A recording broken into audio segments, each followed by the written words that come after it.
41 kiloga ozdim. Assalomu alaykum azizlar, biz Sihat klinikasidamiz. Xabarlar bor, bizda bariatrik operatsiyalar o'tkaziladi va ortiqcha vazni bor va semizlik insonni hayotini qiyinlashtirgan insonlarga oshqozon kichaytirish yordamida biz yordam beramiz. Xuddi shunday bemorlarimizdan biri 7 oy avval operatsiyaga kirgan edi va 7 oy ichida qancha vazndan qancha vaznga tushdi, hayot tarzi qanaqa o'zgardi, hozir o'zi bilan suhbatlashamiz. Assalomu alaykum, xush kelibsiz. Va alaykum assalom. Shavkatbek, yaxshimisiz uka? Men zo'rman. O'zingiz qanaqasiz? Men juda ham yaxshiman. Yangi hayot yoqyaptimi? O'ta ham yoqyapti, Xudoga shukr. Sizlar sababli. Allohga shukr. Mana 7 oy deganda 41 kiloga ozdim. Oldin hassa-tayoq dedim. Yurishlarim qiyin edi. Ovqat yeyishlarimda ham o'zgarishlar, og'riqlar, tizza, bo'g'in, belim, grijam bor edi. Mana Xudoga shukr. Hozir ovqat yeyishlarim ham yaxshi normaga tushdi. Og'riqlar, beldagi og'riqlar kamaydi. Ko'ks artrozim bor edi. Mana hozir ham nevropatologga kirib chiqdim. Opa, o'zgarish katta dedi. Ko'z tegmasin. Xudoga shukr.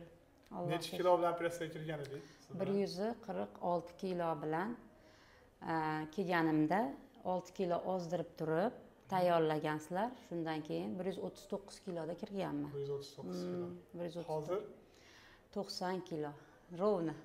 Taroziga bir chiqing. Bismillahirrohmanirrohim.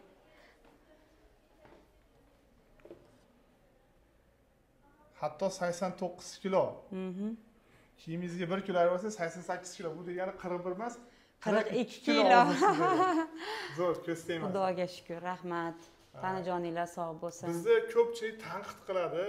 Ular aytishadi, hamma video chiqayotganlar yoki aktyorlar pul uchun tushadi, yoki yolg'on deyshadi. O'zingiz holatingiz haqida aytib bersangiz, bu yo'q, hech qanaqa yolg'on foyda berdi, shuni aytib bersangiz. Hech qanday yolg'on yo'q, hech qanday majburiy narsalar yo'q. O'z xohishim bilan kelganman.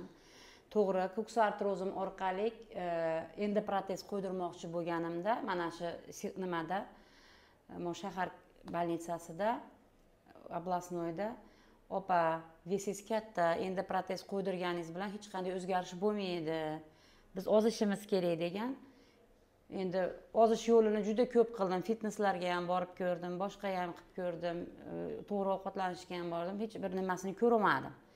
Keyin oxiri shu to'xtamga keldik.